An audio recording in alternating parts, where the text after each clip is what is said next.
কচুৱাৰ জিতগাঁও প্ৰাথমিক বিদ্যালয়ৰ প্ৰধান শিক্ষক জয়নাল আবদিনৰ বিদায় সম্বৰ্ধনা।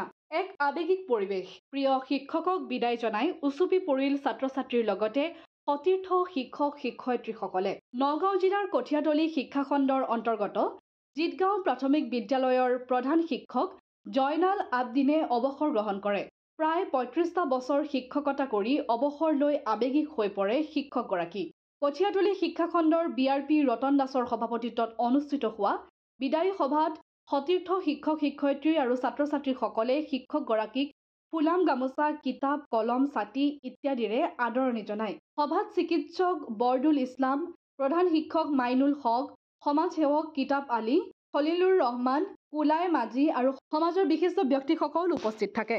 মই ছাৰক তথা জয়নাল আবদিন ছাৰক মই এই জিতগাঁও প্ৰাথমিক বিদ্যালয়ৰ 19/11/1991 তেওঁ প্ৰথম ফাউণ্ডাৰ টিচাৰ আছিল আৰু তেওঁ ফাউণ্ডাৰ টিচাৰ হৈয়ে এই স্কুলখনত তথা এই অঞ্চলত তেখেতে যিখিনি কাম বক্তব্য দাঙি আমাৰ অঞ্চলত ল'ৰা ছোৱালী আনি এইখন বিদ্যালয়ত প্ৰথমতে ল'ৰা ছোৱালী প্ৰায় 50টামান আছিল। এতিয়ালৈকে এইখন বিদ্যালয়ত আমাৰ কঠিয়াতলী শিক্ষাখণ্ডৰ অন্তৰ্গত জিতগাঁও প্ৰাথমিক বিদ্যালয়ত এতিয়া প্ৰায় 380জন ষ্টুডেণ্ট হৈছেগৈ। ইমান ষ্টুডেণ্ট হৈছে এই ছাৰৰ অনুপ্ৰেৰণাত ইমান বছৰ ধৰি সুদীৰ্ঘ 35 বছৰ ধৰি নেৰানেপেৰাকৈ ছাৰে এই অঞ্চলত তথা শিক্ষাৰ পোহৰ বিলাইছে। তেখেতৰ অশেষ চেষ্টাৰ ফলত অশেষ কষ্ট কৰিছে আৰু তেখেতে বিদ্যালয়ৰ ছাত্ৰ ছাত্ৰী গোটাবৰ কাৰণে তেওঁ ঘৰে ঘৰে গৈছিল আৰু ঘৰে ঘৰে গৈ ল'ৰা ছোৱালী আনি আজি এইখিনি পৰ্যায়ত পাইছেগৈ। তেখেতে আজি বিদায় মুহূৰ্তত তথা আমাৰ 30 তাৰিখে তেখেতে বিদায় হ'ব চৰকাৰী নীতি নিয়মৰ মাজেৰে। কঠিয়াতলী শিক্ষাখণ্ডই তেখেতে নিয়ম নীতিৰ মাজেৰে বিদায় দিব। তেখেতৰ বিদায় তথা কাৰ্যকাল শেষ। যদিও আমি এইখন মধ্য ইংৰাজী বিদ্যালয়ৰ ইয়াত বহুত ল'ৰা ছোৱালী আছে তেওঁৰে ষ্টুডেণ্ট, প্ৰায় 80% ল'ৰা ছোৱালী তেওঁৰে ষ্টুডেণ্ট, তেওঁৰ বিদ্যালয়ত পঢ়া আৰু তেওঁৰ অৱদান আমি পাহৰিব নোৱাৰোঁ। আমি জিতগাঁও অঞ্চলত এই অঞ্চলত বিভিন্ন ভাষা ভাষিক ল'ৰা ছোৱালী আছে। সেই ল'ৰা ছোৱালীক তেওঁ বিভিন্ন ভাষা শিকাইছিল, যেনেকৈ বঙালী ভাষা, চাহ জনজাতিসকলৰ ভাষা, মাইনৰিটিসকলৰ ভাষা। সেইখিনি ভাষাত তেখেতে আয়ত্ব খুব কম সময়তে কৰিব পাৰিছে আৰু কমাৰ কাৰণে এই অঞ্চলত তেখেতৰ এটা সুনাম আছে, তেখেতৰ এটা সুচিন্তা আছে আৰু তেখেত ইমান নিষ্ঠাৱান। তেওঁ প্ৰত্যেকটা মিটিঙত, প্ৰত্যেকটা ট্ৰেইনিঙত, প্ৰত্যেকখন স্কুলত যে ৰাতিপুৱা আৰু ইভিনিং টাইমটো কিন্তু তেওঁ বিদ্যালয়লৈ আহে আৰু মাজে সময়ে তেওঁ স্কুলৰ ল'ৰা ছোৱালীৰ ঘৰে ঘৰে গৈ ল'ৰা ছোৱালী পঢ়িছে নাই পঢ়া নাই, চাহ জনজাতি মানুহবিলাক কিছু বেকৱাৰ্ড, সেইখিনি ল'ৰা ছোৱালী ঘৰে ঘৰে গৈ তেওঁ শিক্ষা প্ৰদান কৰিছিল। মাক দেউতাকৰ তেওঁ ঘৰুৱা ভাষা শিকিছিল, ঘৰুৱা ভাষা কৈছিল। ঘৰুৱা ভাষা কোৱাৰ কাৰণে তেখেতক বহুত ল'ৰা ছোৱালী অনুকৰণ কৰি তেখেতৰ এই বিদ্যালয়ত ল'ৰা ছোৱালী আহিছিল। গতিকে তেখেত অতি সৌভাগ্যৱান। তেখেতৰ যি ফেমিলি বেকগ্ৰাউণ্ড মই সঁচাকৈ ভাল লাগিছে আমাৰ। তেখেতে নিষ্ঠাৱান হোৱাৰ কাৰণে, তেওঁৰ ফেমিলি বেকগ্ৰাউণ্ড ভাল হোৱাৰ কাৰণে তেখেতে ইমানখিনি উপনীত হ'ব পাৰিছে। তেখেতে সুদীৰ্ঘ 35টা বছৰ নেৰানেপেৰাকৈ চেষ্টাৰ বলতে তেওঁ ইমানখিনি পৰ্যায়ত আগবাঢ়িছে।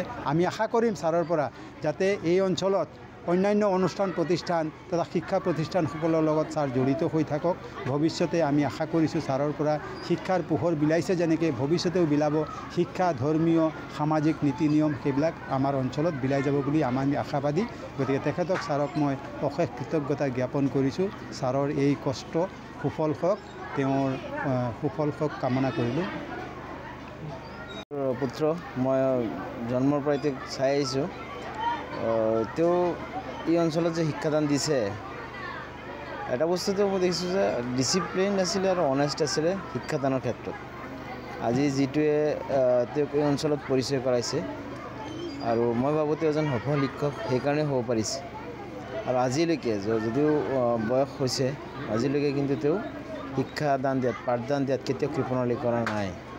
আৰু মই ভাবোঁ তেওঁ অনুকৰণ কৰি বহুত ল'ৰা ছোৱালীয়ে এই অঞ্চলত শিক্ষিত হৈছে। এইখন অঞ্চল শিক্ষিত সমাজ হোৱাৰ কাৰণে তাৰমানে তেওঁ বহুতখিনি তেওঁৰ অৱদান আছে।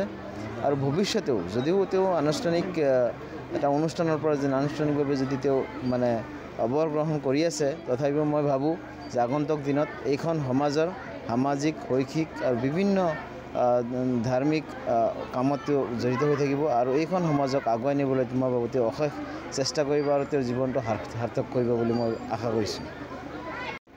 যেতিয়া স্কুলখন নাছিলে তেতিয়া বাঁহ একোটা এটা খুজি ঘৰে ঘৰে গৈ আনিছোঁ। আনি তাৰপিছত এই যে বনোৱা ভাষাটো মই পূৰা জানো। মই বনোৱা ভাষা দি পঢ়াইছোঁ, অসমীয়া ভাষা দি পঢ়াইছোঁ, আমাৰ বড়ো ভাষা দি পঢ়াইছোঁ, ৩-৪টা ভাষা পঢ়াইছোঁ। ইয়াত বিহাৰী মানুহ আছে, বিহাৰী ভাষাও কেতিয়াবা কেতিয়াবা কৈছোঁ। গতিকে তেনেকৈ কৰি বহুত কষ্ট হৈছে। কেতিয়াবা খাই নাখায়। এই এম ই স্কুলখন আৰু এল পি স্কুল শিক্ষক নাই, মাজত এটা বেদ পুতি থৈছোঁ। থৈ পেলাই 2খন স্কুল অকলে পঢ়াইছোঁ। এনেকুৱা দিন গৈছে, শিক্ষক এজনো নাই। স্কুলটো ষ্টাৰ্ট দি শিক্ষক কিছুমান আছিলে গ'লগৈ, অকলে 2খন স্কুল পঢ়াইছোঁ। এই কষ্টৰ বলতেই 2খন স্কুল গঢ়ি উঠিছে। মই বহুত ত্যাগ স্বীকাৰ কৰিছোঁ। 2খন স্কুলৰ কাৰণে বাঁহ এডাল ঘৰে ঘৰে খুজি আনি এই স্কুলখন বনাইছোঁ, এইটোও বনাইছোঁ, সেইটোও বনাইছোঁ। এইখিনি মোৰ ক'বলগীয়া আৰু কি ক'ম। কচুৱাৰ পৰা গুলজাৰ হুছেইনৰ ৰিপৰ্ট, অসম আদিত্য।